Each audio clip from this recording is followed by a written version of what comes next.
Bonjour et bienvenue à cette émission d'Accès MRC, émission qui cette année est basée vraiment pour vous faire découvrir différents organismes du secteur. Et aujourd'hui, je suis accompagné du Festival de la Gourgane d'Albanel. Donc, Francis Perrault, président, bonjour. Enchanté. Et Jade Godreau, vice-présidente, bonjour. Vous allez bien? Ça va très bien. Donc, parlez-nous des débuts un peu du Festival de la Gourgane, parce qu'on sait cette année que c'est la 50e édition. Donc, il y a quand même un grand historique là, au festival. Comment ça a débuté? En fait, le festival a débuté il y a 52 ans, en fait, là, avec la COVID dernièrement. On a eu 2 années off. Fait que le festival a 52 ans, mais on est à la 50e édition. Ça a débuté dans les années 74, tout petit. Qui a démarré ça? C'est M. Fernand Plourde. C'était le maire du village à ce moment-là. Ça a été notre premier président. C'est lui qui a comme décollé ça tranquillement, des petits spectacles tout petits, local. Ça avait commencé avec... c'était une fête de famille au début, dans le fond.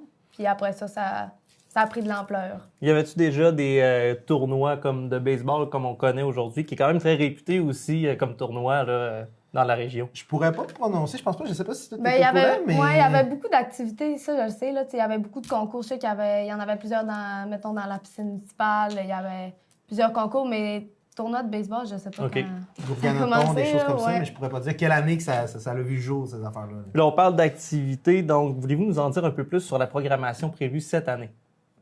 Tu te laisses aller? Bien, cette année, on a plusieurs spectacles de prévus qui ont sorti tout récemment. On a Jannick Fournier. Après ça, on a Caïn.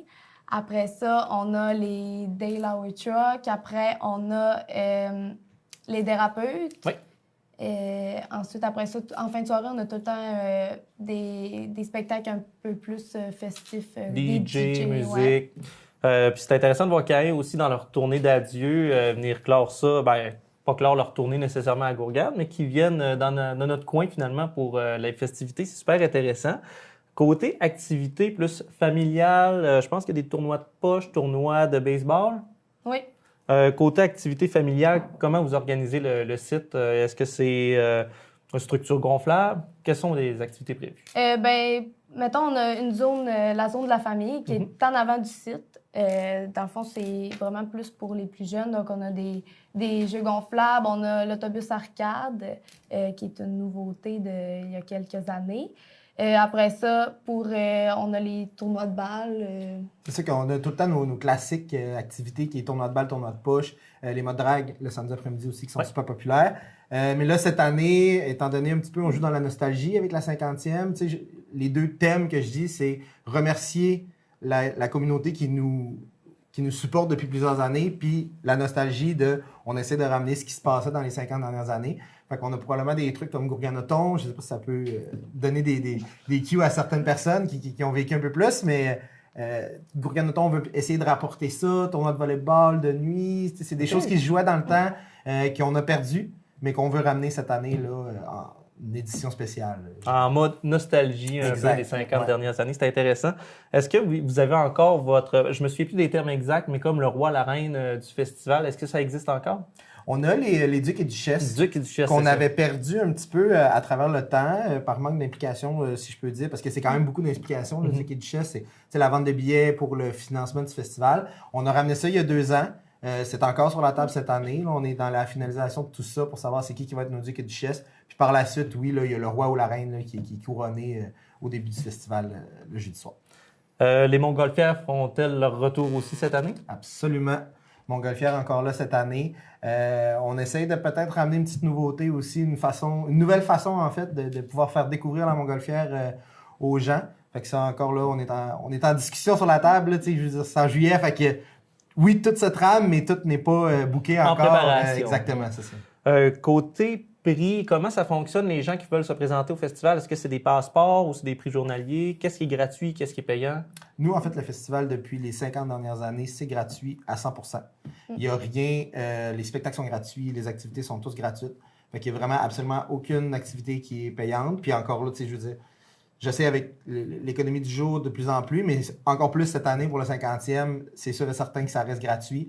À part les Montgolfières. Oui, c'est sûr qu'il y a les tournées de Montgolfière qui sont des activités un peu plus payantes, vu les frais que ça apporte. Absolument. Mais sinon, tout le reste du festival est 100% gratuit.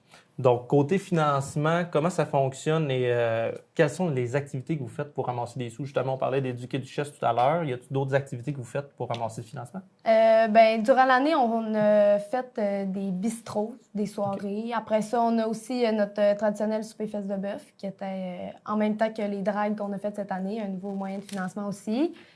Sinon, à part ça, ça va vraiment dans la vente de billets, du quai du chess. La boisson, naturellement. La boisson, ouais. Donc, les gens qui se présentent sur le festival, on achète la boisson sur place. C'est bien important. Et ça encourage beaucoup les festivals. T'sais. On fait des blagues avec ça, mais c'est bien important comme financement. C'est le nerf de la guerre. Absolument. On parlait justement du souper fesse de bœuf et des dragues. Ça, c'est une nouvelle activité qu'il y a eu, les dragues hivernaux, cette année dans votre festival. Comment ça fonctionnait, cette activité-là? Dans le fond, ça, c'était une idée de Jean-Christophe Saint-Pierre, un membre du comité. Dans le fond, c'était des courses d'accélération. Donc, les participants pouvaient venir les regarder. On avait beaucoup de coureurs aussi. Puis, ça a duré vraiment de 9 h le matin à 6 h le soir. Quand même. Ça a été une grosse journée malgré le moins 40, là, quasiment. Mais, ah oui, il y a beaucoup de monde qui ont bravé le froid pour se rendre sur place. Une grosse réussite, honnêtement. Comme première édition, on s'attendait, on savait pas trop un peu dans quoi on se lançait. On savait que c'était quand même populaire. On vit un peu la même chose l'été avec les modes drag, les 4x4 dans la boîte. Mais là, on s'est dit, on va l'essayer l'hiver. Puis c'est justement Jean-Christophe qui nous a amené ça. Puis vraiment surpris de l'ampleur que ça l'a pris. Puis une bonne nouvelle, une bonne surprise. Est-ce que c'est le même principe un peu que l'été? C'est-tu des 4x4 aussi ou on reste plus dans les skidoo? C'est vraiment les skidoo, c'est le motoneige. Ils partent un peu sur de la gravel pour pas trop déraper. Puis par la suite, là, c'est vraiment une course d'accélération. Fait que c'est le plus rapide rendu au bout. Là. C'est au même endroit dans le fond que l'été? Oui. La piste est un peu plus longue, mais c'est exactement au même endroit. Côté souper fesse de bœuf, le monde devait acheter des billets à l'avance, j'imagine, se présenter sur place. Il y avait le souper qui était servi et une soirée dansante, si je ne me trompe pas. Oui. Ça a bien été aussi, belle réussite. Très bien été. Année après année, souper fesse de bœuf, on a rarement des problèmes avec ça. On vend tout le temps toutes nos cartes, on est tout le temps complet. Puis c'est là qu'on dévoile notre programmation. Fait que les gens viennent aussi pour ça, pour encourager, mais pour connaître en primeur un peu la programmation. Là, de la sélection. De la sélection, oui, c'est ça, exact, du festival. L'année dernière, vous avez été un peu aux prises avec une genre de rumeur comme quoi il y avait des gens qui avaient été intoxiqués, bon, que ce soit par des aiguilles ou tout ça est un peu nébuleux quand même. Est-ce qu'il y a des actions qui ont été prises par le festival pour justement rassurer les gens puis démontrer que, bon, l'endroit est quand même, pas quand même, l'endroit est sécuritaire? Quelles ont été vos mesures de prise en charge là-dedans? C'est sûr que déjà l'année passée, ayant des festivals qui avaient eu un peu les mêmes démêlés avant nous, on avait déjà pris des mesures supplémentaires. On a refermé un peu étant donné que c'est un site gratuit, on n'est pas en cage, si je pourrais dire ça comme ça. Donc on a un petit peu plus refermé les barrières, augmenté la sécurité. On a des organismes sur place, Toxic Action, qui sont là avec leur autobus pour si jamais il se passerait quelque chose, pour faire de la sensibilisation aussi. On a des paramédics sur place. On avait augmenté le nombre de paramédics l'année passée. L'année passée, oui, on a eu certaines rumeurs, certains événements qui, finalement, en tout cas, on n'a eu aucune confirmation que c'était ça. Tant mieux. Absolument. Je pense que c'est un peu des peurs collectives qui ont fait en sorte que ça a déboulé. Je pense que nous, justement, on n'a eu aucune confirmation. Tant mieux. S'il y en a eu, super désolant, mais bon, on met les mesures en place. Puis encore cette année, de notre mieux, on va s'organiser pour que ça soit de plus en plus. Puis la sécurité, on va briefer nos firmes de sécurité pour que ça soit encore plus serré puis qu'on ait le plus de sécurité possible là, sur place. Et si ça arrive, j'imagine que vous préférez justement le savoir. Puis évidemment, il faut que ce soit véridique. On s'entend que c'est pas une intoxication à l'alcool. Puis on pense que c'est ça. Vous devez avoir quand même une genre de preuve. Puis si ça arrive, vous préférez le savoir pour justement comprendre comment ça s'est passé puis prendre les mesures ensuite. Parce que malheureusement, ça prend souvent des accidents pour amener des solutions. Donc, j'imagine que vous préférez le savoir. Absolument. Ouais. Puis tu sais, moi, une des choses que j'ai... Oui, c'est des mauvais événements, mais ce que j'ai aimé l'année passée, c'est de voir les jeunes que, mon ami file pas, je vais réagir rapidement puis je vais aller voir quelqu'un qui est responsable. Puis tu sais, souvent, c'était des fausses alertes, mais tant mieux. Je préfère avoir une fausse alerte que finalement ça va mieux que ramasser quelqu'un dans un état qui est intoxiqué puis que ça va vraiment pas bien. Ça a vraiment sensibilisé les jeunes. Là, fait que Il faut en parler, puis c'est important de prendre un moment pour en parler aujourd'hui, effectivement. Par rapport à l'année dernière, est-ce que ça a été une bonne année? Est-ce qu'on a battu des records? On est-tu dans les normes? Comment ça s'est passé l'année dernière? On a encore une fois fait une année 100% satisfaisante, si je peux dire ça comme ça. On n'a pas encore regardé absolument les chiffres. Là. On a fait faire une étude l'an dernier par rapport à la population qui vient et tout ça. J'ai pas eu le temps de regarder les chiffres encore absolument. Là, ça vient tout juste de sortir. Fait que je pense pas qu'on a fait nécessairement une année record, mais une année 100% satisfaisante qui... Le monde était au rendez-vous, du moins pendant les spectacles, pour 100%, assister une fois de temps en temps à vos spectacles. On voit que le monde se présente dans le chapiteau et est bien plein. Par rapport au tournoi de baseball, comment ça fonctionne? Est-ce que c'est une plage d'équipe à remplir où vous prenez vraiment toutes les inscriptions puis vous arrangez ça pour que ça fonctionne avec le nombre d'équipes ou y a-t-il un maximum finalement? Oui, il y a un maximum. Bien, souvent, ça va aller en ordre de ceux qui étaient là l'an dernier. C'est eux qu'on va redemander en premier avant de racheter des nouvelles équipes. Fait que c'est souvent les mêmes équipes là, au final, là, mais...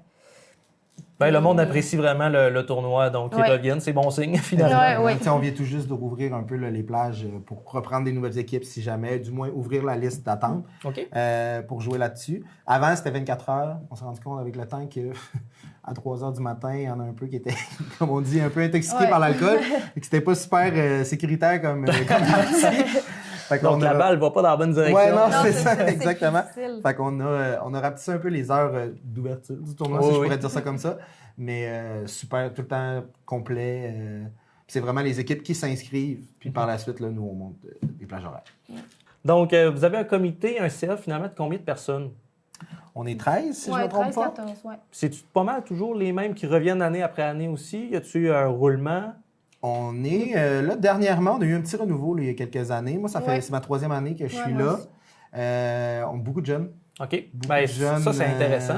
Oui, vraiment. Est-ce que ça amène un peu un souffle nouveau au festival ou vous voulez garder ça quand même le plus traditionnel possible en changeant un petit peu? C'est quoi votre vision par rapport à ça? Je pense qu'il y a des choses qu'on ne peut pas toucher. Ouais, il y a des choses qui sont ancrées puis que des intouchables. Oui, exactement, qu'on peut pas trop jouer avec ça, mais je pense qu'on peut quand même toujours apporter une petite touche de nouveauté d'une certaine façon, exactement. Je pense que ça fait du bien aussi de changer je pense la que recette depuis les 3 dernières années, on est un peu là-dedans. Là. Ouais. On va bouger ça un peu tranquillement, on amène les affaires un peu différemment, place de la famille, on a changé un peu notre vision de tout ça. On y va tranquillement. On y va tranquillement pour pas fâcher. Absolument. C'est que ça, Pas fâcher puis pas faire un trop gros choc non plus. On change de A à Z. Fait que l'événement reste ce qu'il est finalement. Exactement. Parce qu'au final, nous, on est là pour, je veux dire, la 50e cette année, mais ça fait 50 ans que ça roule puis que ça a été mis sur pied. Puis un peu par respect aussi de... Il y a des gens qui ont monté les affaires puis qui ont vu ça comme ça. Puis c'est parfait ainsi. Là, Absolument. Puis je pense qu'on le voit aussi même dans la programmation des spectacles. Avant... On est peut-être un peu plus rock, on pourrait dire. On en voit encore naturellement, mais on voit des couleurs différentes tranquillement. C'est quand même très intéressant et plus varié. Donc, c'est un public qui s'élargit, j'imagine, pour vous aussi. Là. On essaie de toucher un peu à tout. Là. Sur la programmation de spectacle, on n'est pas un festival country ou un festival de quelque chose. Fait qu'on essaie vraiment d'être ouvert le plus possible puis de toucher un peu à tout dans toutes les soirées. Quelque chose qui est quand même ingénieux, je trouve, c'est que vous avez quand même 3 spectacles par soirée, si je ne me trompe pas. Donc, ça fait vraiment une soirée de spectacle gratuite, rappelons-le, mais qui commence de bonne heure et qui finit tard. Là. Ouais. Pour ceux qui veulent veiller tard, là, c'est la place. Là. Oui, ils sont servis. Oui. Des spectacles jusqu'à 3 heures, théoriquement. Exact. Donc, ça fait des bonnes soirées de festivités. Puis ça, est-ce que vous trouvez ça difficile en étant dans le comité? C'est-tu des trop longues journées? Comment vous vivez ça? Ça fait des bonnes journées. Là. On arrive sur le site, il est peut-être 7 h le matin, puis on repart à 3 h. C'est la même chose. Des petites heures de sommeil, mais bon, c'est une fin de semaine dans l'année. Est-ce que vous dormez dans le chapiteau? On a la chance d'habiter pas très loin. Fait que... Une chance, je pense que t'as la famille pas la loin. Maison à côté, c'est chez mes parents. Fait que ça va. Concernant vos motivations d'implication, vous dites toutes les deux que ça fait 3 ans. Qu'est-ce qui a fait en sorte? Qu'est-ce qui vous a intéressé, interpellé de vous impliquer dans ce festival-là? Je vais y aller. Dans le fond, moi, ce qui m'a donné le goût surtout, c'est que je savais qu'il y avait plusieurs anciens, que ça faisait plusieurs années qu'ils étaient là, qui partaient. Ma grande sœur a rentré dans le comité, puis j'allais souvent l'aider, puis j'ai vraiment trouvé ça intéressant de continuer la passion de plusieurs personnes. Je trouvais ça vraiment motivant, puis je trouve ça beau qu'on était quand même une bonne gang de jeunes qui reprennent ça. Je trouve que... C'est vrai que c'est intéressant à voir, puis c'est quelque chose d'un peu rarissime, si on veut. Il y a certains endroits que c'est quand même souvent les mêmes personnes. C'est parfait pour ceux que ça intéresse, mais d'avoir du renouveau, justement, c'est un bon plan, je trouve. C'est beaucoup familial aussi, là. Moi, il y a beaucoup de personnes de ma famille qui étaient dans le comité avant moi. Fait que... Parce que tu demeures aussi à Albanel, oui, c'est ça. C'est très familial. Absolument. Moi, Francis? j'ai toujours été quelqu'un qui aime beaucoup l'événementiel. J'ai été à Québec là, dans les restaurants, toute l'équipe, fait que faire des événements, faire des parties, organiser ça, j'aime vraiment ça. Puis là, je suis revenu en région, retour aux études. J'ai dit, tiens, regarde, j'avais quelqu'un que je connaissais qui m'a dit, viens donc, je pense que ça fitterait avec toi. J'ai dit, OK, je vais l'essayer. Puis tu sais, quand elle parlait de familial, mes 2 sœurs sont dans le comité avec nous aussi. Là. Ouais, c'est ça. Au final, c'est vraiment quelque chose qui est familial. Fait que tu sais, oui, c'est des rencontres, des réunions, mais tu sais, on est tous des amis, on s'entend super bien, fait que ça va, c'est vraiment le fun.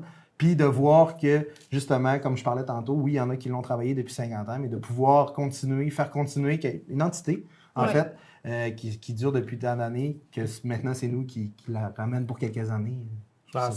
C'est effectivement motivant, puis c'est de la continuer, mais de l'évoluer aussi au goût du jour. Et une chose que je trouve impressionnante, c'est qu'on est à Albanel, qui est un village, on s'entend, et qu'il y a tellement de monde de l'extérieur autour du lac qui viennent profiter de cet événement-là. C'est une belle fierté, j'imagine, pour vous autres aussi. Là. Ouais, c'est vraiment le fun de voir qu'on est capable de toucher loin.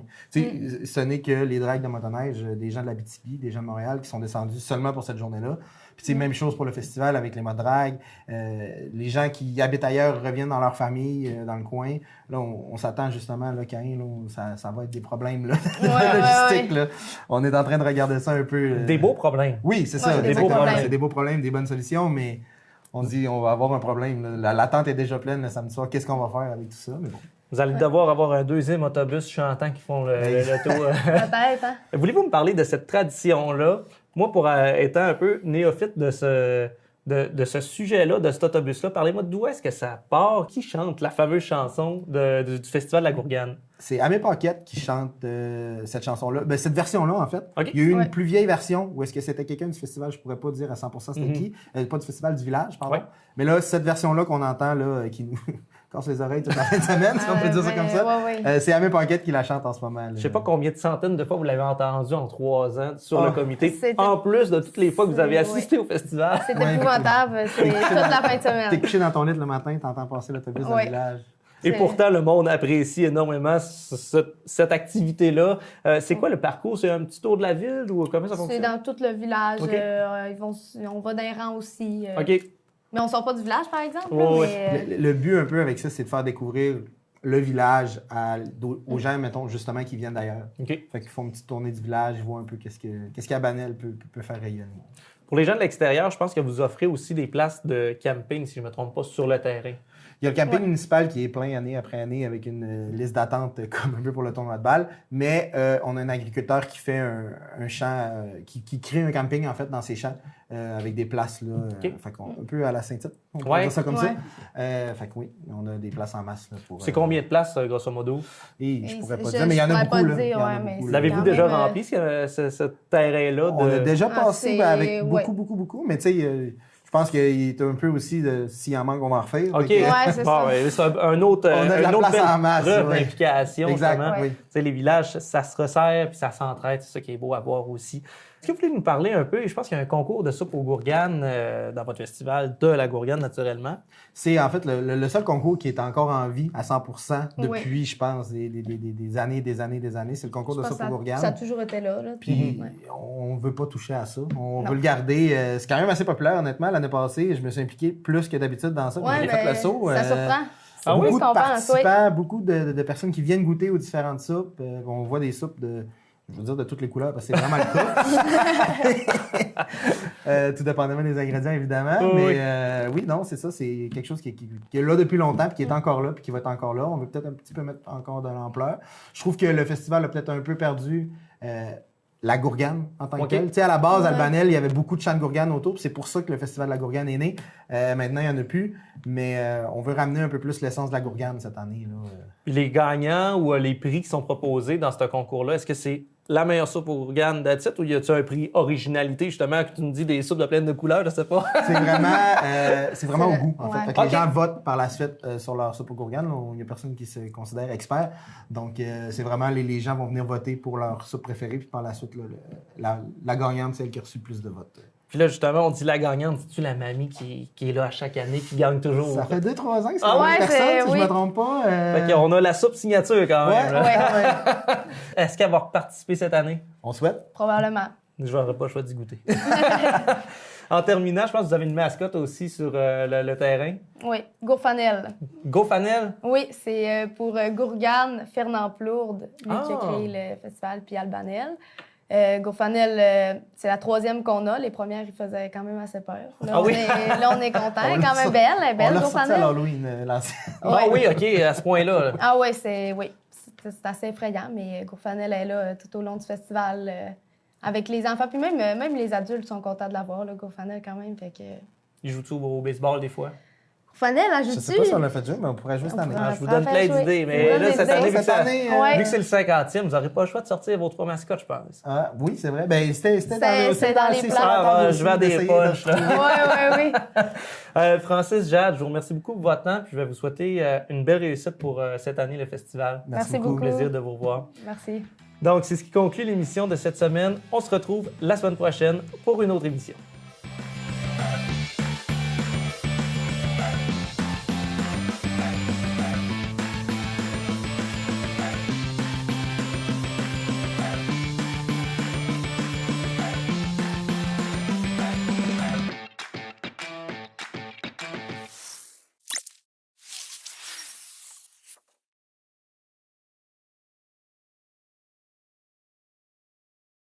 Moi, je capote avec la petite neige féerique. C'était le moment parfait pour venir aujourd'hui.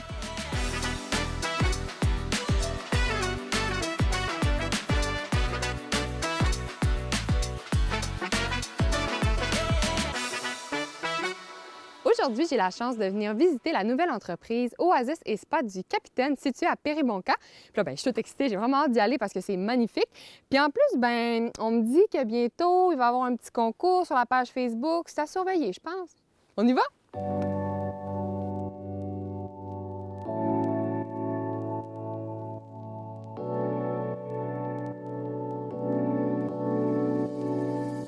On a ouvert à Péribonka l'Oasis et Spa du Capitaine parce qu'on voulait offrir un lieu de ressourcement où les gens pouvaient prendre du temps pour eux dans le nord du lac Saint-Jean.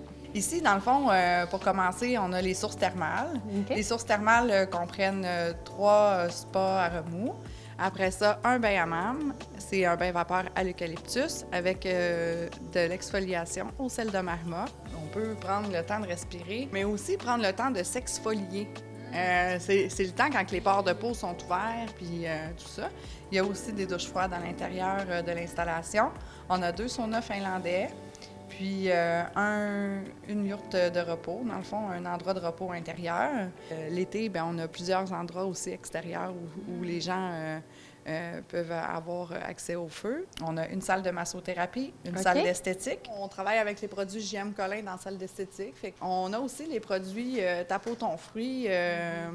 On voulait faire rayonner le bleuet de la région. On a des produits à vendre là, pour les gens qui veulent compléter leurs soins à la maison. Wow! Puis, à l'étage, on a une salle de réception qui accueille à partir de 15 personnes les groupes pour les anniversaires, les mariages, les événements corporatifs. On offre aussi l'hébergement. On peut accueillir jusqu'à 22 personnes en occupation double, 12 personnes en occupation Quand simple. même. Oui, puis c'est 4 hébergements. Dans le fond, on a 3 hébergements insolites, qui est des yourtes. Puis, dans le fond, ils sont équipés toutes d'une cuisine. C'est fantastique. Puis vos Ouais. heures d'ouverture pour l'expérience thermale, ça ressemble à quoi? Le jeudi et le dimanche de midi à 5 h et le vendredi et le samedi de midi à 20 h. Super!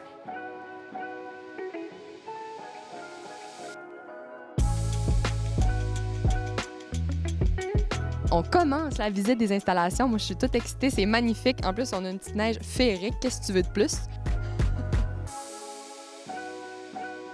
J'adore. Ça sent bon, un sauna, hein? Bon, que ça sent bon. C'est magnifique. J'adore, j'adore. Puis là, on continue la belle visite. On s'en va dans les spas. les spas à remous qu'on a dit tout à l'heure.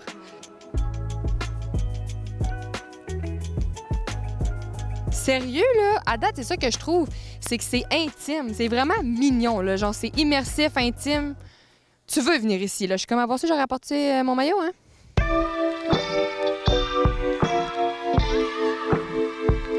C'est un autre petit sauna finlandais, fait que c'est les fameux saunas secs, comme on a vu en haut, mais c'est vraiment hot, c'est immersif, puis il a l'air d'avoir comme une petite fenêtre au bout, que ça doit tellement être magnifique l'été, la vue ici, on a vu des feux. Là, on vient de faire le tour du merveilleux site des installations de l'expérience thermale, mais il y a aussi tout le volet hébergement. Fait que là, ben, on s'en va voir un des hébergements parce qu'il y a les yourtes et chalets. Je pense qu'on va voir un chalet, je suis pas trop sûre. En tout cas, venez voir ça.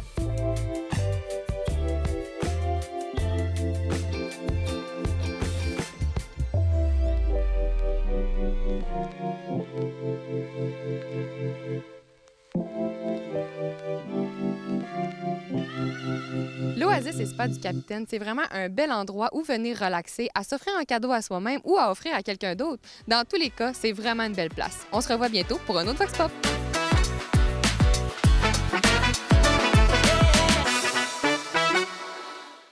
Les organismes Famille et la MRC de Maria-Chapdelaine, en partenariat avec les chambres de commerce de Dolbeau-Mistassini et Normandin, sont fiers de lancer la campagne Certifié Famille. Un sondage réalisé à l'hiver 2019 auprès des familles du territoire a permis de démontrer que l'élément essentiel pris en compte par les familles lorsqu'elles fréquentent les différents commerces est l'accueil chaleureux qui leur est réservé lors de leur visite. Un accueil chaleureux, c'est avant tout de s'assurer que tous les employés abordent les familles avec une attitude bienveillante. C'est aussi faire de petits gestes aussi simples que de donner accès aux toilettes sans obligation d'achat, autoriser l'utilisation du micro-ondes pour faire chauffer un biberon, permettre à une maman de s'asseoir dans un endroit calme pour allaiter, dégager les allées afin qu'une poussette puisse y circuler aisément. Les commerçants ou les responsables d'une organisation qui souhaite attirer et fidéliser une clientèle famille peuvent demander gratuitement la certification.